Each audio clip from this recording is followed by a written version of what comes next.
huge provincial finals this weekend, lads. It's the big one in Connacht. It's Mayo versus Galway. Like, it doesn't get any bigger. And then you have Kerry versus Cork down in Munster in Killarney.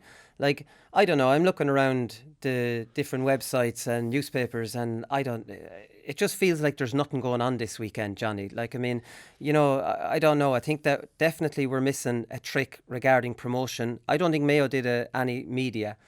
I think Galway did something, but it seemed to be just in local newspapers. I don't see anything in the national media. I see Peter Keane was put up from Kerry, which probably is a waste of a lot of people's time. And then I think Cork, in fairness, put up one manager and 3 players. I've only seen 1 player so far. Maybe the other 2 were for Sunday papers or something. I don't know. I just feel that, and I've always said this, the build up to some of these big games just doesn't feel like they're big games. Yeah, and I suppose you're looking at it from well, certainly from my point of view, you're looking at supporters, and you want to get an insight. You want to see what's happening. You want to, you know, who's maybe going well, or a little bit of insight into what's going on. But then when you put your player's hat on, you're thinking, you know, the curse of the Sunday paper, you know. Oh, yeah. We've all heard about that one, and you know, I've done a couple of in my time, and I talked a better game the week before than I did on the week after. But I certainly think there is, you're right, and it's a bit like showing all the games. I used to be a big critic of why don't we show all these games, because, you know, we have to sell the game. And certainly, you know, I suppose both provincial finals are traditional. The traditionalists will love them, you know, Cork, Kerry and Galway, Mayo. But yeah, there seems to be a little feel of I don't know whether it's just the time we're in. I don't know, but you don't get that buzz maybe we did coming into even the provincial semi-finals in the north during the week. You know, there was big talk of Armagh and Monaghan and stuff like that. So yeah, it's a slow build up, or, you know, maybe there's an air of inevitability. I don't know. What's the build up like in Cork, Paul? Like, I mean, is this, you know, are people looking forward to this, or are you a little bit worried about it? They're probably more worried than anything. But like Johnny's right, like, this is the first game I always looked forward to as a Cork player, like the Cork Kerry one, and, you know, they're probably talking down the provincial championships in the last couple of weeks, and geez, they should be doing their best to build them up, like, you know, like, to try promote it and get lads watching. Like, I suppose there isn't too many tickets for the Cork Kerry game, even though Killarney will probably be thronged, but like, I just think people are probably worried about in Cork, but they should be definitely sending players out. Do you know what I mean? Even, you know, like, they're the heroes, and like the likes of Clifford, Shawnee Shea, Powter from Cork, they're superstars, like, for young lads going out, and yeah, people want to see what they're about, like, you know. So I think teams should do a bit more to maybe put these lads out there before the big games. Powter was one of the players. I saw definitely a good interview. We'll get on to some of his quotes in part 2, because he definitely speaks fairly honestly coming up. It's an unusual one to have the Connacht final in Croke Park, Johnny. Like, I mean, like, I'm looking forward to it. We'll get into who it'll suit. It'll probably suit Mayo. But then I was thinking, like, you know, how lucky we were playing in Leinster, Johnny. Like, I mean, I've played in Croke Park more times than I can actually remember. I was trying to count them up. I played in it 5 times before I'd left even minor. Never mind that you'd almost take it for granted. And then you have the likes of Mayo, Connacht having to win provincial just to get maybe one game in the year there. Yeah, we really were lucky, and I was a bit like yourself, trying to think how many times, and I'd say I've played there more times than any pitch. So yeah, and it's like, you do when you hear the particular on Kildare, you know, Croke Park, it's eerie, it's this, that. But from a player, it's the place you wanted to play. You know, it was, and obviously the bigger the occasion, the better. You know, you're lucky enough to play in Leinster finals and All-Ireland semi-finals and things like that. So it was the place to be. I always wanted to play, but I was delighted to get an opportunity. You know, we would have played we played Donegal in a league game one time. Sort of there. But we played Leinster quarter-finals and all sorts there as double headers. Yeah, and it was great. I say from a playing point of view, and particularly now, I was up there last Sunday. Like, it's Jenny Mac, if you can't play in Croke Park, it's just immaculate. It's so big. There's not a blade of grass out of sink there, and it's just, listen, I'd play there every day. But you're right, we're very lucky. You know, I remember the first time I would have played it, and it was sort of the old Croke Park when I played there first, and you know, it was just, you felt that from a young lad coming on, that, you know, you've arrived here and playing in Croke Park. You know, it was massive thing, and you know, obviously we were the lucky ones. We were the lucky one. Like 5 years out of minor, Paul. At the start of your career, you would have played there a good bit, and then it probably dried up. Yeah, like the first time I was there would have been 2003. I'd say it would have been the first year minor. We lost to Dublin the All Ireland semi. I didn't play there again for another 5 years until the All Ireland club final about 2008. Yeah. The two of them didn't go too well, but like lucky enough after that we were playing there 2, 3, 4 times every year with Cork, and then as you said it dried up towards the end. But like, we used to love going up there. You'd be nearly hoping to get Dublin away in the league, like just to go up and play there an extra game. It's the place where everyone wants to play, and the journey's nothing from Cork, so people love going up there to play. What was your record like there, Johnny? I have to say, like, and I'm very honest about my career. I generally played well in Croke Park. Like, I mean, I've had one of the worst experiences ever in Croke Park. All Ireland quarter final. I was brought on against Armagh. It was the year I got injured, and I was brought off in the same game in front of it must have been 70,000 people. That's the most horrific experience I had there. I came on, I was marking Andy Mallon, and he kept running forward, and I wasn't fit.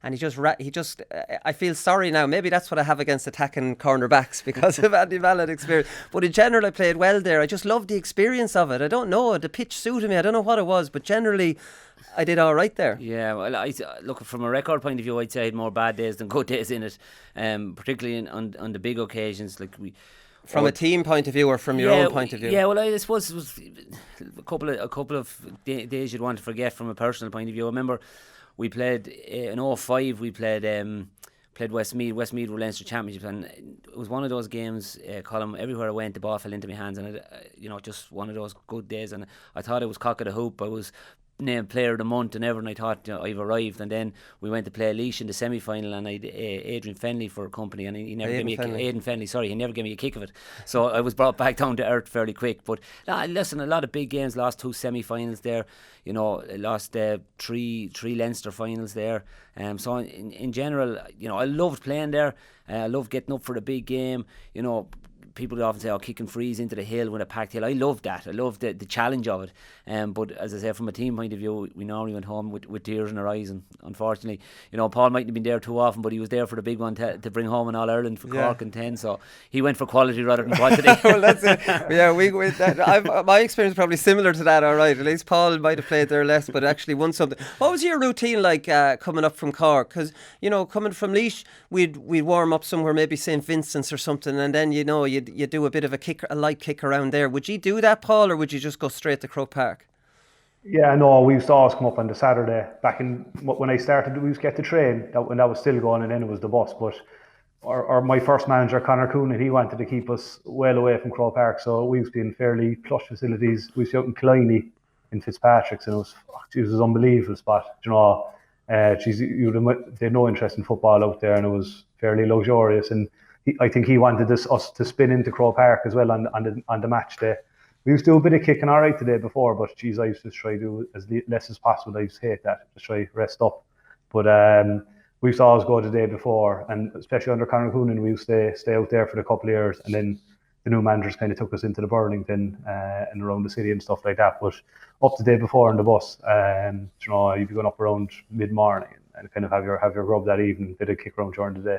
Right, okay, so in Killarney no one's going to be bothering you, asking you about the match on the main street when you're going to get your coffee. Where do you had the warm up too? I don't know, was it tradition for Kildare to have a warm up somewhere? You'd go straight to Croke Park? We always went straight to Croke Park. We used to, depending on obviously when Micko, we used to meet at Johnstown there on the Naas Road, and we normally, depending on how big the game was, the crowds were there, we'd get a guard escort in, and we'd be straight in, and it was great.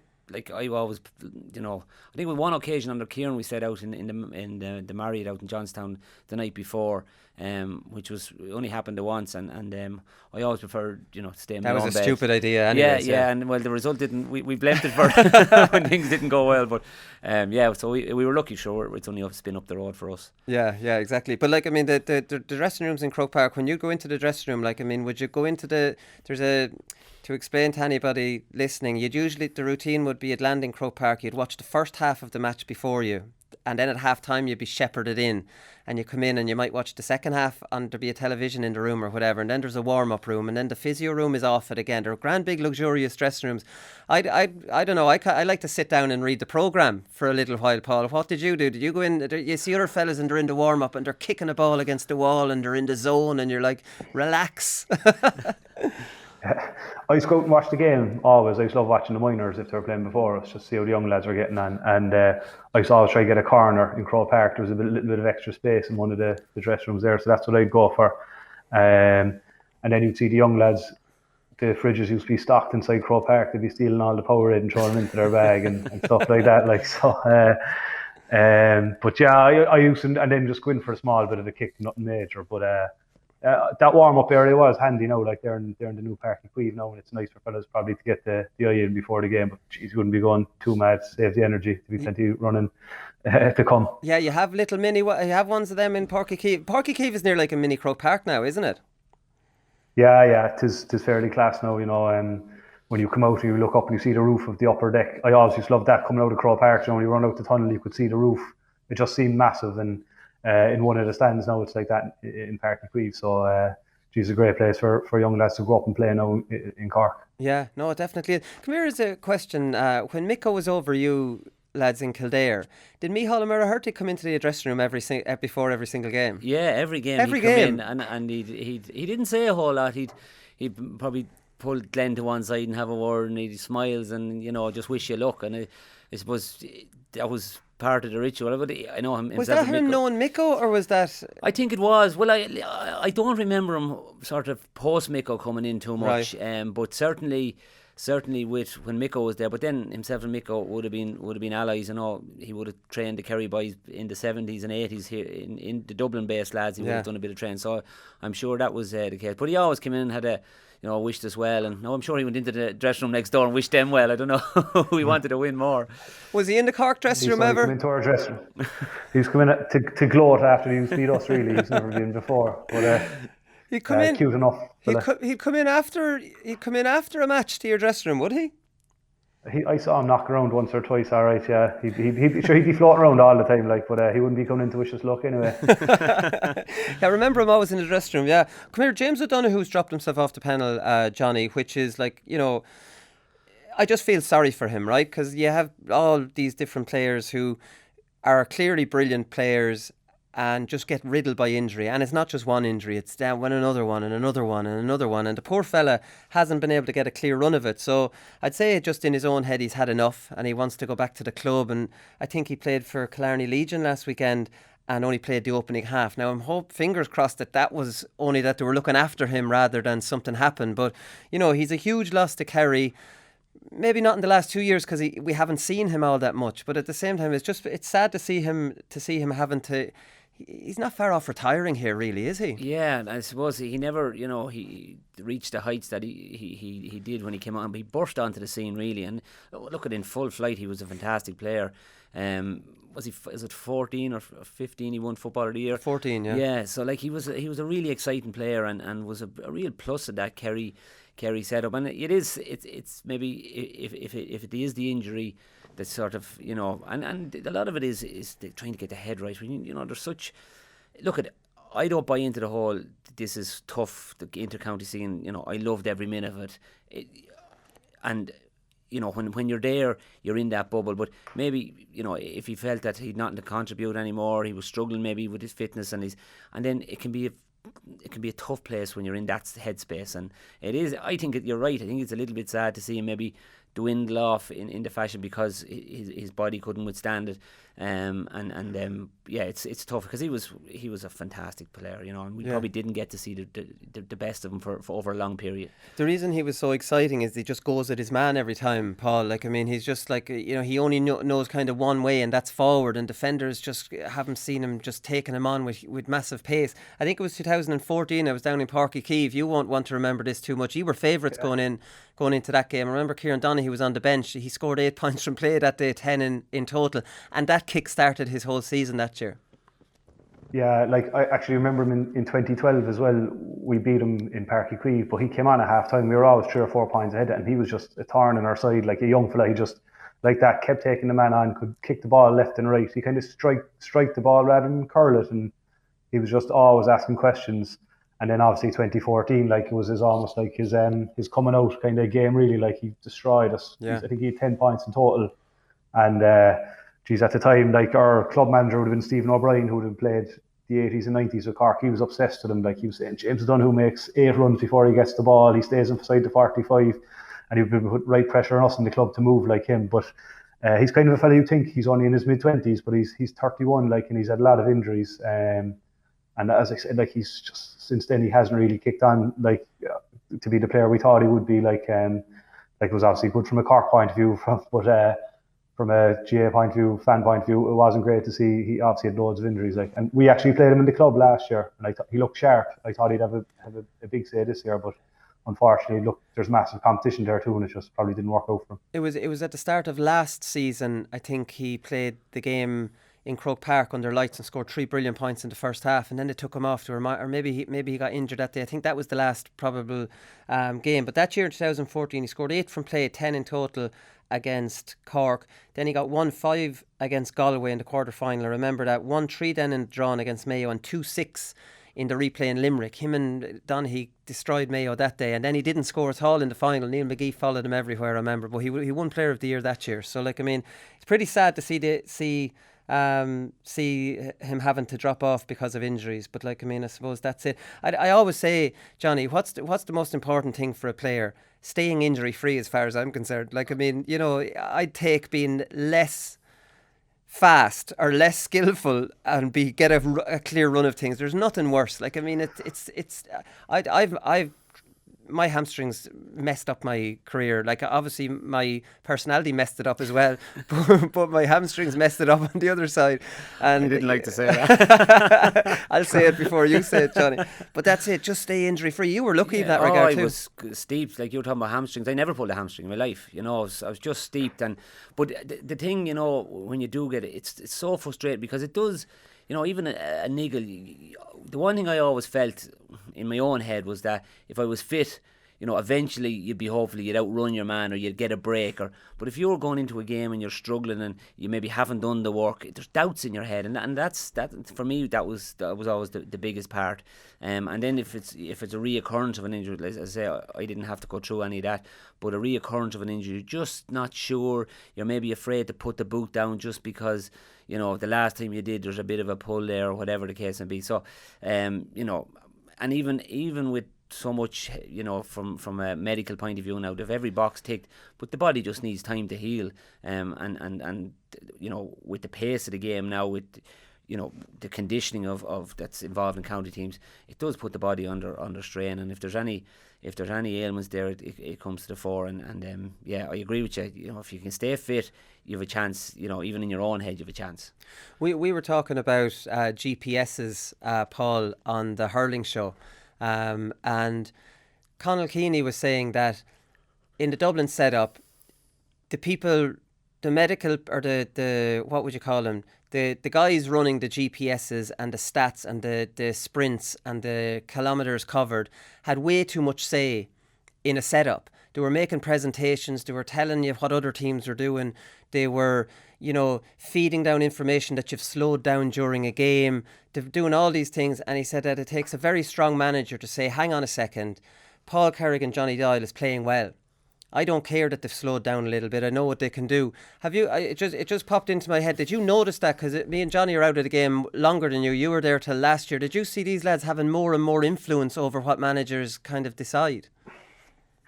More so in training rather than the games. Right. I'm not sure now, like, where fellas pull off, but definitely, like, you'd see guys missing training, or guys easing back, and guys only to do a certain amount of kilometres in a week coming up to a game, and that, like, you know, and like, I didn't see any decision making for games, but I don't know. So I think there's some bit obsessed with it. Like, even some of the young lads now, checking the laptop for their data would be the first thing they'd look at after training. Whereas, right, like, Jesus, I used to even not wear it if I could, like, going out. Do you know what I mean? Like, yeah. For embarrassment. So say for example on the Tuesday night. So I remember just when I finished around 11 or 12, all your stats would be up there, balls given away, possession stuff. You also have your kilometres covered and stuff, I presume, all there for players to check out. But can players not easily manipulate the kilometres covered? Like, for example, you can run around like a headless chicken and have good, like, would a manager hold a lad up, say, he ran 14 kilometres, this is what we want, and this lad could be running around like a headless chicken? Yeah, like, they would be pushing fellas for kilometres, let's say, for certain positions, and they do have the data to other teams. Like, so I always remember the fitness tests. Looking at the fitness tests, you're right up there with Dublin or Kerry and so on. Like, they could be only bullshit, maybe to make you feel good about yourself. But you're right, like, fellas could be just getting up and down to get the kilometres into the legs, but it's all relative, I think, anyway, to your position and how you contribute in the game, like, to be honest with you. Yeah, I think a lot of it now, and I'm like yourself, Colin, I haven't had much experience with it, but I think for me the real benefit is that you're dealing with facts. So if I'm going to you and saying, listen, you played against Kildare 2 weeks ago and you played really well, and you didn't play well this week, but your work rate was down, and here's the facts to back it up, rather than saying, so I think there is a place in it for them. I certainly wouldn't be hanging my coat on them either, because as you're right, some lads can be running around and doing nothing, and we can have lads working hard and not working smart. So I certainly see a benefit in them, but as I wouldn't be all for coming in and telling you should take off Colin Parkinson because he's covered this, and you're saying, well, he's kicked 3 points, or he's keeping that lad, whatever the case would be, he's a job to do. So, but I think most managers are fairly, you would imagine at that level, would be strong enough to see the benefits of the information they're getting and being able to use it appropriately. The one that always jumps into my mind is Colin Boyle coming off for Mayo. Do you remember in the couple of All-Irelands or in semi-finals, it always seemed that he was off after 50 minutes. Paul, no matter how well he was playing, he could make a brilliant dive and block, and suddenly then he's coming off to the line and everyone's scratching their heads, and then you're thinking, is that is that real time? Is he slowing down, or why are they doing that? Or, like, I would be the same as Johnny. Like, I mean, I'd only go looking for these stats to back up my own opinion, and if they went against my opinion, I'd be a little bit confused. But, like, I mean, in general, you'd be hoping that if you see a lad not playing that well, you would, you would want to use those stats to go, look, will you slowed down? I know, only to back up maybe if he came questioning you as to why he was taken off. Yeah, I remember when Colin Boyle's coming off, I was thinking because some of the intangible stuff, like his communication, his leadership, for his teammates, like, even though he might be slowing down a bit, there's surely another 10 minutes in him. Towards the end of my career anyway, it was very much like maybe you weren't going to last the 70, 75 minutes, so they might be looking at you for the 20, 25 minutes at the end when it's the most important part of the game, and they might look at it like that. But I suppose this... as Johnny said, like, I wouldn't be hanging my hat in it, but look, it is important. I suppose the big thing is, you mentioned Powder earlier, it's about getting all your fellas on the field, and probably that's where the data for training is more important for it than maybe in real-time games. Yeah, no, exactly. Come here, I want to ask you, Johnny, ask the two of you about Geezer, Kieran McGeeney. I have a fairly good idea of what you're going to say. He's 7 years... I'm like Peter Keane. He's 7 years over them now. They got up to Division 1. They haven't got to an Ulster final in the 7 years. Now, to be fair, the team he had 7 years ago is a lot different to the team. It feels like he has a bit of a new team now. Geezer was asked after the game. He says, I always want to be about Armagh. It's in my blood no matter where I go. It's been part of who I am for my whole life. There's more of us. There's a lot more in us. But whether it's me or somebody else, they're a good bunch. They're going places. So I think he's indicated he wants to stay on. I think he says he has the backing of the players and the county board. So, and I know he's Johnny Doyle's backing as well. So. Yeah, look, I suppose, I think the big thing there is, well, there's a couple of facets in that. I think one, has he the appetite to go, and does he think... Kieran is a big thinker of the game, a very deep thinker of the game. Does he overthink things? Sometimes I would agree with you. I think he might overthink things. I know we would have very, particularly when he left Kildare, we would have looked back at different things, and I would have felt he would have maybe thought too much about things. But the big thing for me is that the players want him and the county board want him. And if you have a group, you'll always have the dogs in the street and having a pop and saying, look, at 7 years hasn't won anything. But you have a group that within, and they're the decision makers, and they see a pathway for improvement and where they want to go. Because if you have any of those three not lining up, I think you're in trouble. You can have a good manager and the players want him, but the county board are, maybe split. It's very, very difficult. And you look at all the successful teams, while they might not always agree, you would have the county board, pushing hard for the county team to win and making maybe decisions outside of that, that helps the county to be successful. And I would have seen down the years, and I'm sure there was times, without being critical of the county board, but I didn't know whether that they wanted Kildare to win All-Ireland as much as we wanted it at times, and I'm sure that's the same in a lot of counties. And by doing that, there's probably hard decisions to be made, whether it's around fixtures, sponsorship, different things that they mightn't see important to bring the team forward. And I think Kieran seems to have that in Armagh. There's probably a lot of players out there that played with him that might want a shot at it after 7 years. They probably think it's time for him to move on. There's a lot of candidates in that county. Absolutely. Because when you look at the different pundits, you have the McEntees, you have Oisin McConville, you have the Kernans. There's a lot. Even off that All-Ireland winning team, you have Aidan O'Rourke. There's a lot of lads, and some of them have been in with Geezer. I don't know. When he won 3 Ulster Championship matches in 7 years. Now I know that's been improving the last year or two. So I think maybe they've stuck with him through the 5 year. I think in the first 5 years, I would be on the line. Jesus, can't keep going like this.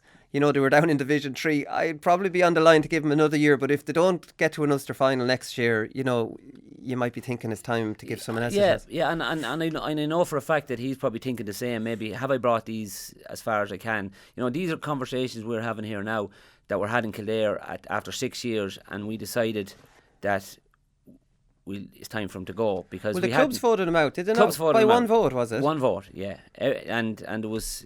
Anyway, we won't get into that too much because... But did he not piss the clubs off because he shut down all club football in Kildare? Wasn't that part of that?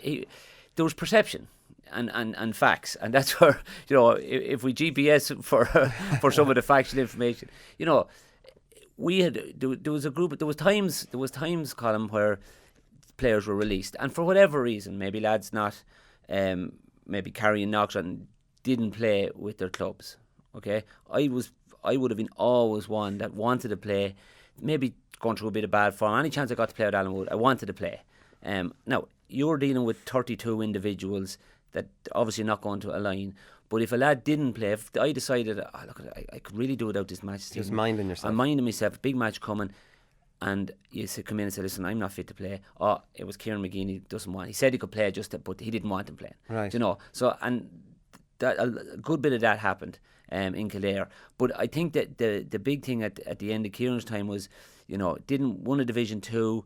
I would have felt that we were making progress. We had at the end of it was 13 he left.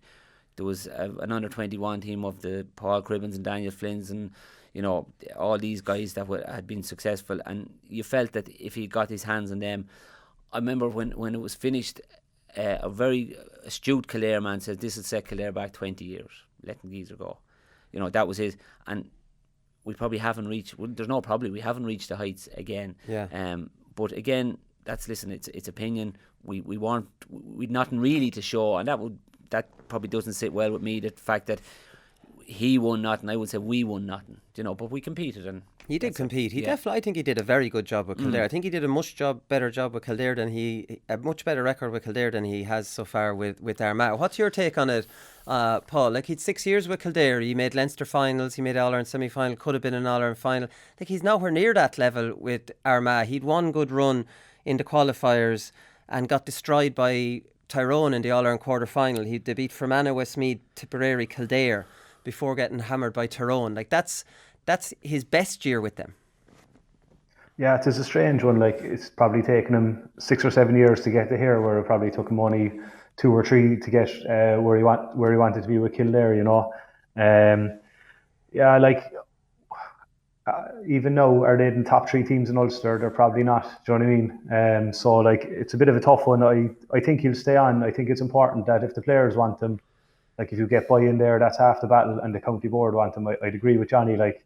Sometimes you get off the bus, the county board officers go one way, the team go the other way. What you want is everyone going into one direction. Probably would have seen that ourselves in Cork. So if they want them, and their perception is that he's doing a good job, I think he'll stay. But it's a strange one because it's taken him a long time to maybe stay in Division 1, get an Ulster Championship win. And look, he has some good players coming. I think the O'Neills will be top class players. Blaine Hughes and goal, Charlie O'Byrne, they're all good players. But I think he's under a bit of pressure, all right, next year to get maybe get to an Ulster final and possibly have to win an Ulster final. But there's other teams like Monaghan are fresh now and Derry are coming as well, so he'll find it tough. That's the thing. And just to, before we finish up on it, like, did a chance to get to an Ulster final against Cavan 2 years ago in a replay, and they didn't get over the line. Did a great chance to get to it against Monaghan this year, and they didn't get over the line. Do you know what I mean? Like, yeah, I mean, and I suppose, like, when you look at the game at the weekend, like, you know, is it Kieran McGeeney's fault that the goalkeeper, you know, we talked about it on this show, like, you know, what was he trying to do? Next thing, the ball ends up in the back of the net. You know, he did that off his bad foot. That was he did that with his left foot. I know. I was, when it happened, I was saying, I'd say Colin Parker's and I'd say he's going mental. I didn't notice it because Sky miss all the kickouts. That's something that's driving me mad on both Sky and RT. To show a replay, a lot of kickouts are being missed now. Yeah. So the play is just resuming by the time you're actually watching the game. Yeah, and sometimes the likes of that, like, all of a sudden then you're thinking, how's this after happening, you know? But yeah. I suppose, and that's you know, do we read too much? I suppose your manager is there, you know, what's his job? He's probably there to get the best out of the group he has. And like, I sometimes feel we're very reactive in the, you know, well, we lost that, so, you know, we're using the results to so it's bad. Exactly. If you win by a pint, it's going great. Yeah, like we would have, you know, there'd be a lot of criticism over Kildare 20s this year. You know, Westmeath beat them and all. What would, you know? And I'm thinking, we won an All Ireland in 18.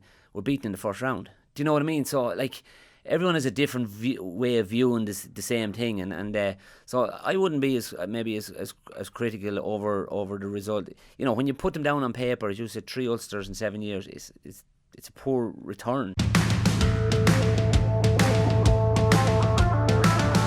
Alright, so we're going to start with Kerry and Cork in Fitzgerald Stadium. It's at 4 o'clock on Sunday. It's on RTE.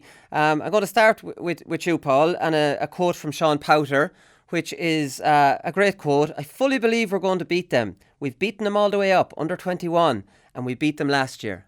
That's the kind of fight and talk that you want before heading down to Killarney.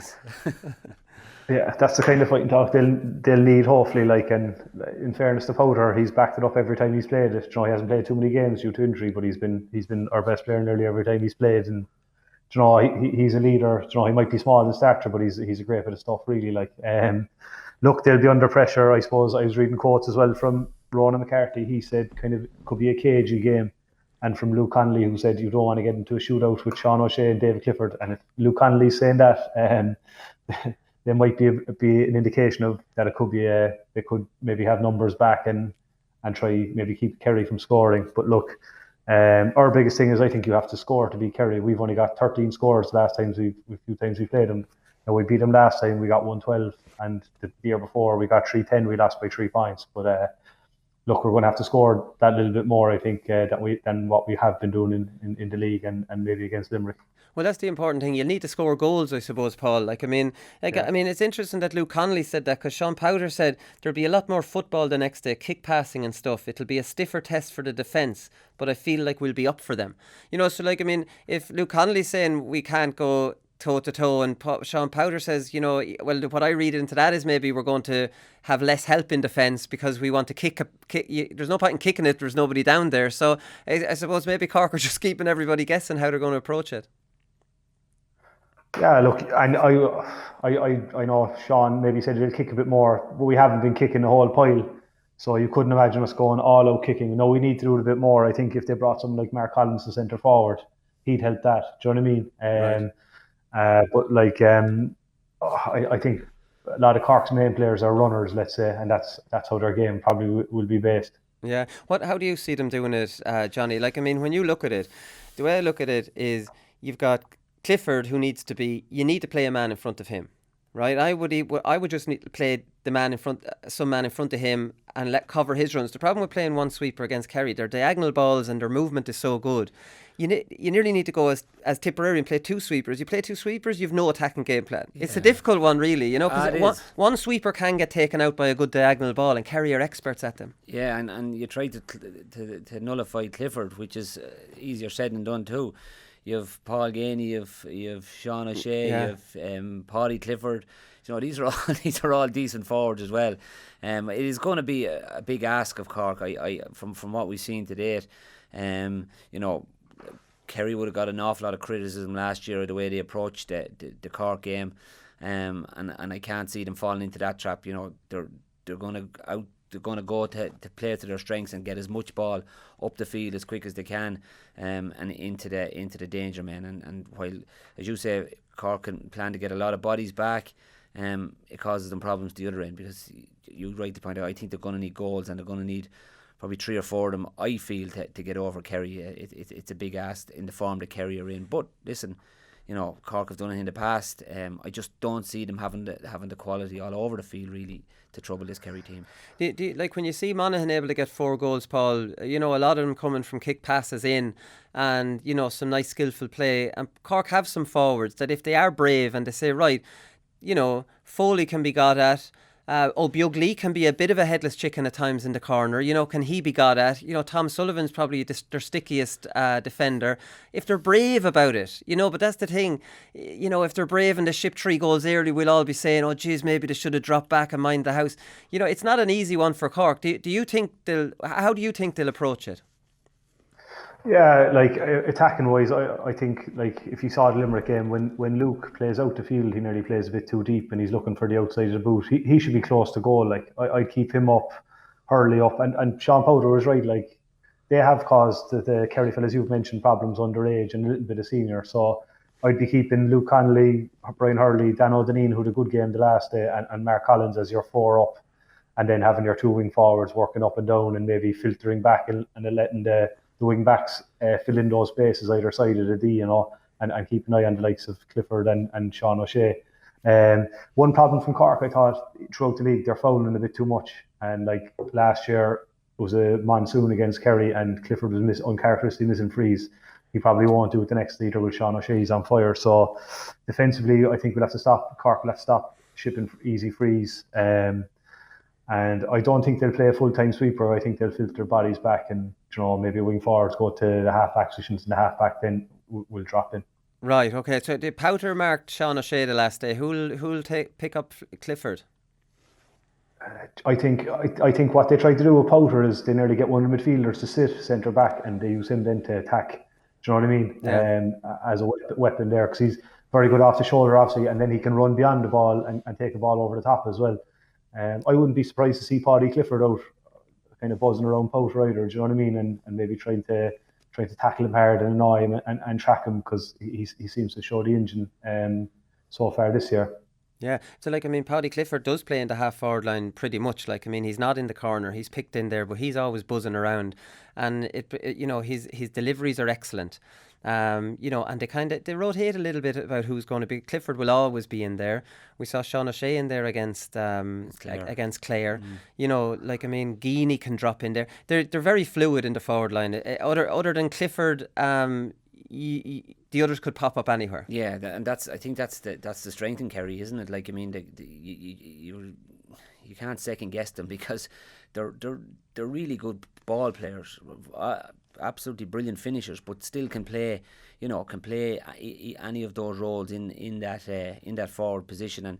And I would expect Paddy Clifford to play that, as Paul said, to play that little bit deeper, look for ball to put inside, you know, and it'll be interesting to see whether O'Shea, you know, drifts closer to goals. I think he will at times, and then, you know, bring him out around the field, out around that half forward as well. So I think that's where they're strong. They have the ball players that are comfortable in any of those positions, and, you know, other than Clifford, who will remain in close to the goals, for obvious reasons. And, you know, regardless of how to get, you know, you can try and nullify Clifford, but you still have such quality around him. It's hard to see how Cork would have the manpower to stop them getting high scores. It's definitely going to be difficult for Cork. There's no doubt about that, about how to approach it. What about the whole Killarney situation, Paul? Like, I mean, I was down there in 2015. Geez, you should have won it that day. You haven't won down there since 1995. Kerry are outstanding down there. Like, they just, I don't know what it is about them, but like, you probably gotten closer than most teams to have beaten them there. Yeah, I was talking to Phil during the week, and he said we'd have 5 draws, you know, kind of like we'd have.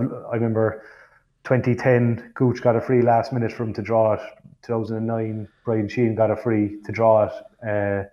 11 and 13, I'd say there was only a couple of points in it down there against us, 1 or 2 points. like, it's a bit galling that we didn't get over the line, because it would have been something we wanted to do, and we would have been confident at the time that we could take them down there. And But they just is that a big talking point for you to beat them down there?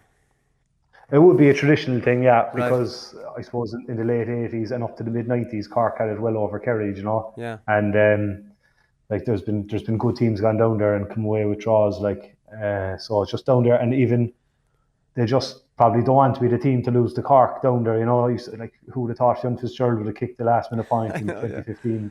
We were leaving him shoot, like, do you know what I mean? Like, you're leaving him have a go from 35, 40 yards on the right hand side, but. Yeah, you're right. Look, there'll be a big crowd in Killarney regardless. I suppose around with the Connacht final going to Croke Park, there never would be a chance in Munster, because Cork people like their day out in Killarney, and Kerry don't travel to Dublin unless there's an All-Ireland final. So look, there's been plenty of Cork man has watched the Munster final in Killarney in the pub in Killarney rather than going up to the pitch. So it'll be still a busy weekend down there. Right, you think maybe a lot of Cork fans will travel anyway? I was thinking that, like, I mean, Cork and Kerry ain't coming up. You'll be safe enough with 2,000 in Croke Park for the Munster final. That was never a runner. Like, I mean, a lot of talk about the Kerry press and how many bodies they commit forward to it. Like, I mean, I would see that as a positive for Cork. Like, I mean, if they're pushing that many men up, surely there's a plan that can come up. I know Cian O'Neill thinks a lot about the game, and surely they're going to come with some way that they can take 10 Kerry players out of the game and turn that positive for Kerry into weakness. It's only a positive because teams continue to try and find some sort of a short one while that press is there. Yeah, well, I suppose they're trying to put Cork and Martin in the goals, put them under pressure. But again, we've seen it in lots of occasions where you go along, but you'll get away with a couple of them as well, going over the press, and having someone in your half forward line to win that ball, or maybe creating pockets left and right that he knows where that ball is going, and as you say, you nullify 10 Kerry men by putting it long. But again, how many of those are you going to get in a game? And albeit that in a tight game, all you need maybe is one, but I don't see it being a tight game. I think Kerry are going to try squeeze Cork every opportunity to get, and with the quality I think Kerry have, I think they're going to put massive pressure on Cork, and like as I say, you will go over the top a couple of times, but I don't think it'll be enough to cause Kerry problems. Yeah, you can't do it every time. I'm just trying to think of how Cork can trouble them. Like, I mean, you mentioned Mark Collins at centre forward. Like, is he looking at starting here, Paul, or is he going to be an impact sub? And if he's at centre forward, what would be wrong with sending your two midfielders out to either wing and driving a few up the middle? He's good in the air, plays midfield with his club. That's a good kick-out option when that press is on. Yeah, last year, we went long in the kickouts, and we played Killian O'Hanlon at centre forward, who's a 6'3" midfielder. Yeah. And more often than not, we won the breaks around the middle. Now, it was a day for the breaks, it was middle of winter. But Mark is a good fielder. And look, I think Kerry will definitely press up. Like, since the Galway game, first in the league, they've just had that about them. They're really manic in their full press. So I think we'll have to go along, and we'll have to have something. I know Cian O'Neill does work on breaks, and he works on long kickouts a lot. But that's what we did last year. They just had an extra midfielder at centre forward, and they could bang it long then and fight for it and touch it to the wing and fight for it on the wing. Because if they don't win it, if it's won on the wing by a Kerry man, at least they can put him dead with a foul or a sideline, and they're no real danger. But I think they'll probably have to go longer and then just maybe commit to the breaks and maybe use their running power then to carry it up. And that's one thing Cian O'Neill would have talked about in Kildare. I heard him mention it several times, where he talks about this ring of steel, that knowing if Paul is going to contest the kick out, we have to have bodies around him, and knowing where that kick out was going, and we've every angle. If it breaks behind, we've covered because we've maybe half forwards coming in, or if it breaks in front, or half backs coming in. And he talked a lot about that. He used that ring of steel that he talked about. So I would imagine that there is a plan there for that. That while if they're going to press us high, we're going to put put that ball long, and we'll be ready for any break ball. And when you put it out there, it becomes 50-50. As we've talked here, you don't need to be a keeper to be given a short kick out to a cornerback, and next thing he's turned over. And with Clifford and these boys around, there's only one place going to end up. Yeah, well, that's the thing. That would make sense to me. You've got 2 targets and 2 midfielders on either side, and you've Collins up the middle, and the goalie obviously has got some sort of a way of telling the players out to feel which one is coming. So the Cork lads are heading to that breaking ball a little bit faster than the Kerry boys. I don't see a short kick out. Unless Kerry, it's a good point from play where the game is so disorganised, where Cork should even be entertaining a short one, Paul. Yeah, just on Johnny's point, with Cian O'Neill, nearly everyone, bar the 2 inside forwards, has some sort of a role on a long kick out, and they kind of know where it's going to go. Right. You're right, I don't even give it short if it's down and out within the 4 or 5 seconds, you know what I mean? And they've caught Kerry off guard. If Kerry are set, there's nearly no point in going short too often. So I think that would be their best bet. As I said, they put a lot of work into their long kick outs as well as their short ones. And ultimately, if you can win it further out the field, it gives your chance of scoring a bit higher and that platform a bit further up the field. And Paul, when you would move the midfielders either side, you'd be planning obviously to keep it away from Moran, who's a very good fetcher, right? I don't think Diarmuid O'Connor is as good in the air, so you'd probably be targeting maybe that. Yeah, Maguire likes to go on to Moran a good bit. He likes to kind of try outwork him, and he's a very good spoiler. Maguire, you know what I mean? He'd see Moran as the primary ball winner for Kerry and would like to target him there and feel he could run around him a bit. So yeah, you're probably looking at someone who's going to be mobile and maybe can compete very well in the air then on O'Connor on the other side. Yeah, go on, Johnny? Yeah, I think that's a really good point. I think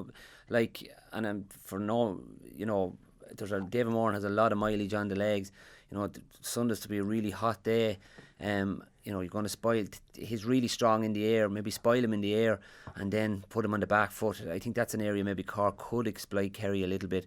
But then you've O'Connor, you've Spillane, you've Jack Barry, all could come in there if Kerry are having a bit of trouble. But certainly I would be trying to put David Moran, have him running back and worrying about me getting up the field to attack, because I say he's a lot of mileage on the legs, and with the heat and everything on Sunday, it just might put them under a little bit of pressure. Well, that's it. And then obviously from a Cork point of view, you have Tommy Walsh and Killian Spillane coming on, and they come on at the same time, Paul, to offer you a whole new threat. Is this a situation where Cork are going to have to see those subs with, the first time I saw this was when Kevin McManaman used to come on in Croke Park, and Eamon Fitzmaurice, the minute McManaman came on, he brought on someone fresh to mark, to mark him. Now, I know Tommy Walsh isn't going to run at you like Kevin McManaman, but, is that something that Kerry or Cork could have thought about, who's going to mark Tommy Walsh? Right, he's not going to be starting, but if Tommy Walsh comes on, we might think of doing something like that. Yeah, I think, back in the day, when Dukes bring Donaghy on for Kerry, Conor Cooney used to bring on Derek Kavanagh straight away, full back, and that was kind of a match-up. I'd say, I think they might have the personnel that would be happy enough inside. Maybe Sean Meehan and Flahive and the young fella Dan O'Mahony's a good bit of stuff. So they might feel that they have the capability there. Spillane caused us wreck last year. While the rest were struggling, he came on, he kicked 4 points. You know what I mean? If he was starting, he was on fire. Yeah. So they'll probably have to have something up their sleeve there, because he caused us so much trouble last year. He's doing enough to start, but it's just there's only 7 going into 6. Do you know what I mean? So, from a Cork point of view, I think I'd be a little bit more worried about Spillane coming on there now as opposed to Tommy Walsh. The thing about Tommy Walsh and Spillane, especially Tommy Walsh, is that when Kerry are winning, they can give lovely control ball into him, and it looks good. When Kerry are losing, they start getting desperate, and now it's not the same ball. If Cork can just stay in the game and stay in a situation where Kerry can't give, here's our plan B while we're winning, let's give a lovely one. It's a different ball game altogether when you bring on a big man when you're losing. Now it's desperation stakes. Yeah, and you're viewing the whole situation. The pressure's on that ball that you have maybe a little bit extra time because you're on the attack, as opposed to being on the back foot.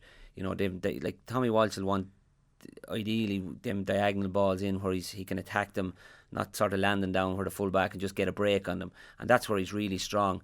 But you know yourself when sometimes when things are going against you, you know, those diagonal balls are not just as the way you want them. You know, the defence's back is up, and they don't fall right for you when they're under pressure. So you can have all the plans you want, and when things are going well, they can come off as being brilliant. You try them next day, and they just don't work. But again, when Tommy Walsh comes on, he just adds a different dimension to them. Just offers them something different, and particularly when you have, as I say, when you have the likes of Clifford buzzing around them, you have, you know, Darragh Moynihan does well. So there's just so much quality there. You know, I think it's and in fairness to Peter Keane, when you have that quality, you know, like there's a chance that Tommy Walsh won't be needed or won't come on.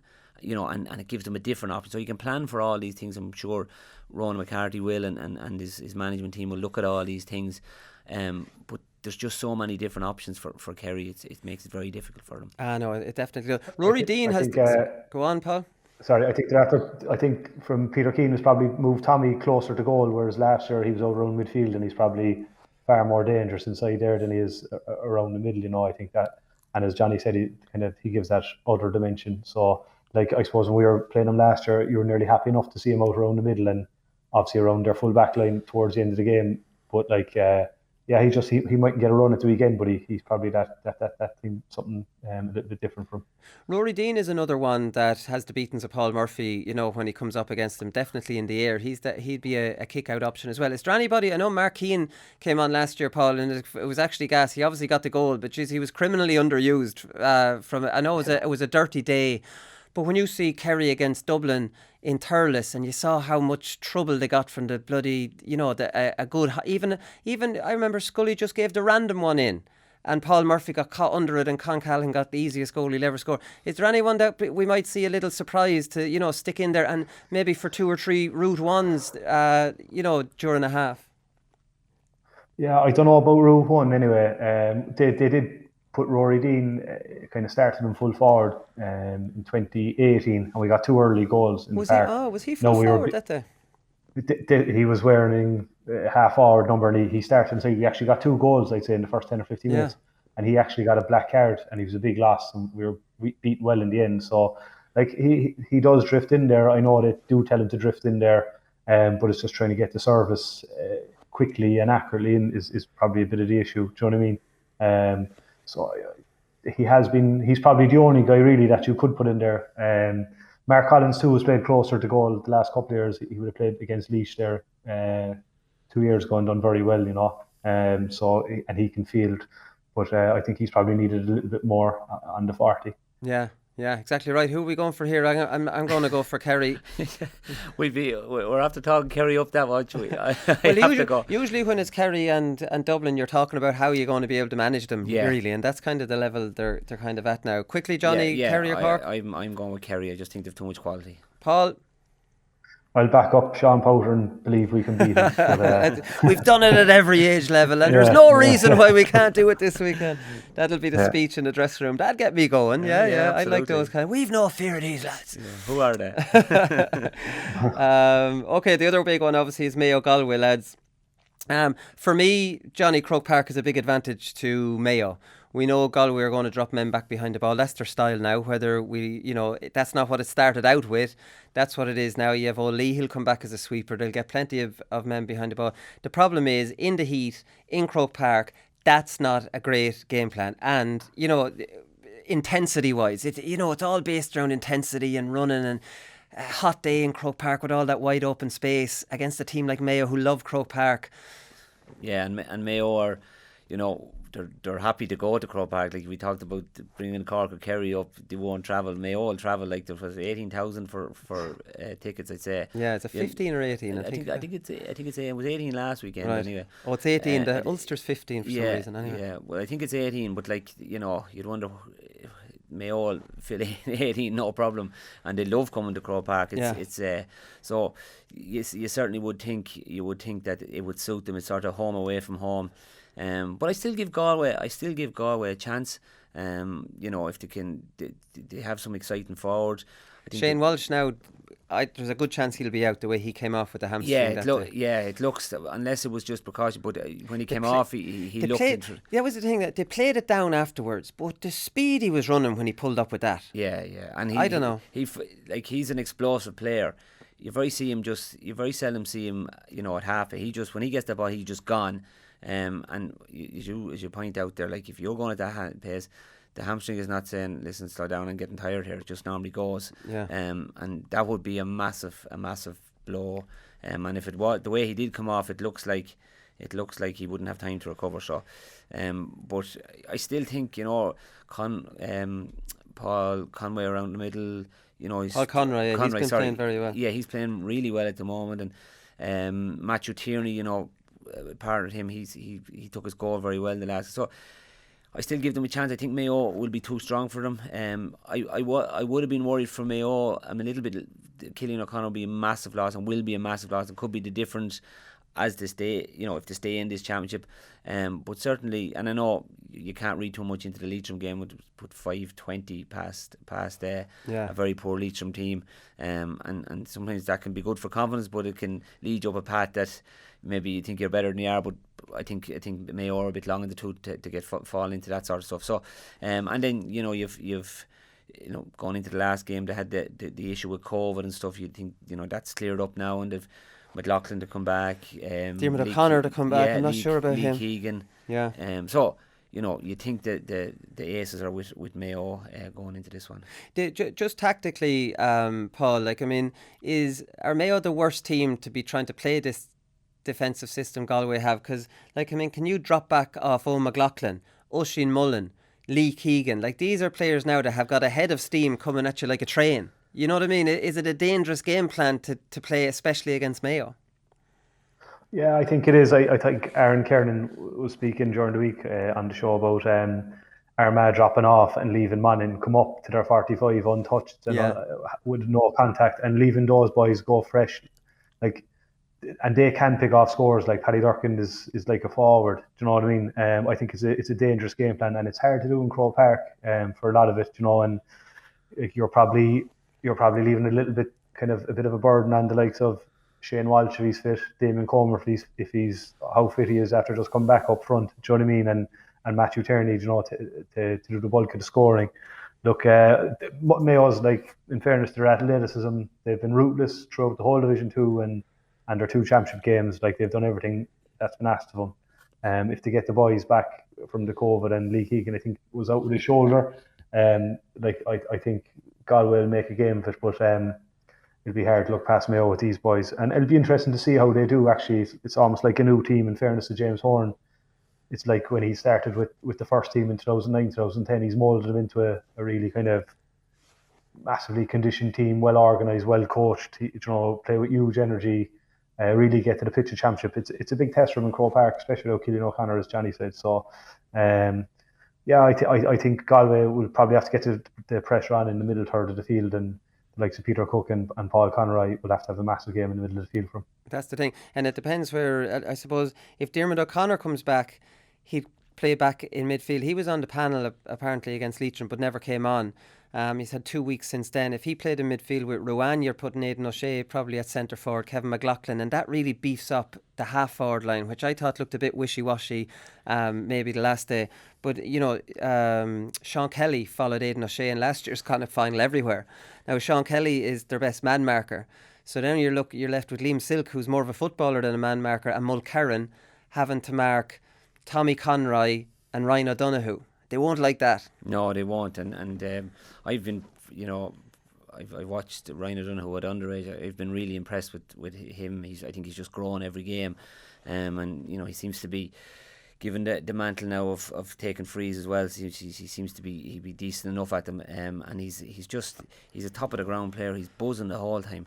And in fairness to James Horn, he's introduced these players. He's lost a few household names, but the ship seems to be able to sail on without them. We would look at losing the likes of Keith Higgins and these guys that are just come to the end of their career and stuff. But you know, the quality of player he's bringing in, I certainly think, you know, and Aidan O'Shea will get a bit of criticism from time to time, but he's still a big plus for that. You know, you can play him. He's versatile, because you can play him at 11. You'll see him at times drifting into the full forward line, which he, again, gives them a different dimension. And when this is probably not the game for him in maybe there, not. The way Galway are playing, maybe not. Yeah, maybe not. But again, you know, at times he might just drift in there, and when you've the quality of kick passers like Stephen Cohn, you know, Kevin McLaughlin, it just gives them a different outlet. You know, maybe for 10 or 15 minutes, then get him back out around the half forward line where he's really good at winning primary possession. It just leaves them very strong in that sense, in the spine of their team, and I think they're going to be difficult to beat. There will be, and I suppose the Shane Walsh is such an important one as well, Paul. You mentioned Paddy Durcan. He'll pick up Shane Walsh even if he's at full forward.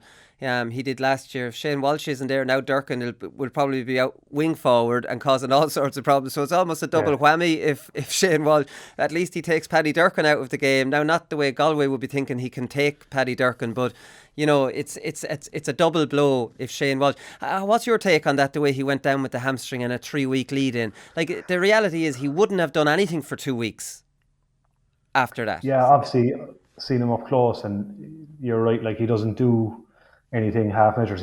He's so fast, and he has this kind of stop-start jink that he does kind of midway through his sprint. I kind of read that saying he might be fit, but even if he's fit to tog, he definitely won't be near 100% to take for Lausanne.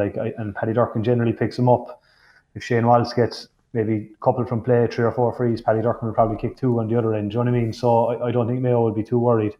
I'd say I wouldn't be surprised to see him tagged from kind of the sound coming out of Pádraig Joyce and Galway, but he probably won't be the same animal, and it's a pity because he's a fella. We were speaking about Croke Park earlier. He's a fella made for it, you know. Yeah, he's made for Croke Park. It's a difficult one. How do you're leaning towards Mayo, Johnny? Yeah, I am. I wouldn't be as certain as I would be a Kerry in Munster, but I think they won't have it all their own way. I expect Galway to land a good few punches, but Mayo have learned nothing about themselves, really. No, and that's probably a worry. Yeah, it is a worry. But again, you think with the experience they have, both on the field and in James Horn, you know, they've had to deal with this in the past. Yeah. You know, in mismatch in Connacht, as the, you know, would be up and down. But certainly they'll be going in with a little bit of air of, you know, as you said, not knowing exactly where they are.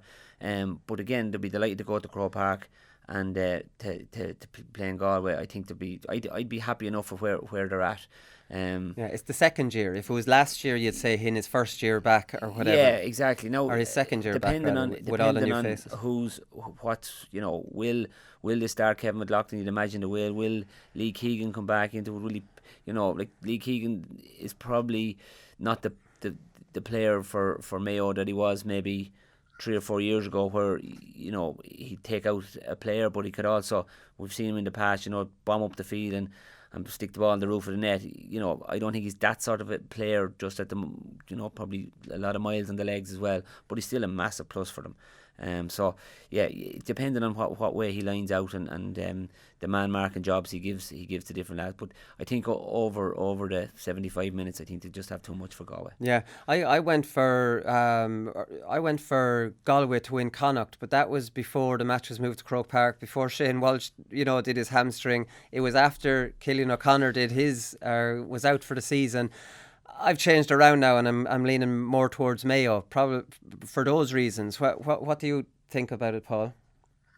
Yeah, look, Galway, they've beaten Roscommon twice in this year. Like, they're the only team they've beaten, you know. And I know they done very well up in Clones against Monaghan, but I think Mayo will have it over. Now, Mayo have questions. So, as you said, they've stepped walk into Croke Park before, breezing through Connacht and blowing teams away in Croke Park. I suppose the last game they played was the All-Ireland final. They'll probably see it as ideal preparation for their next game against Dublin, the All-Ireland semi. So, look, I think against a higher level of defence and defensive system, maybe without Cillian O'Connor, where's all their bulk of scoring going to come from? Maybe you could ask that question about them, but I think they've enough about them to win this weekend. Yeah, okay, so we're all going for Mayo there.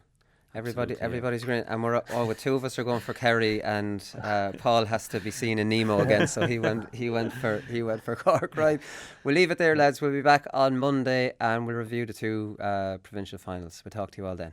Good luck.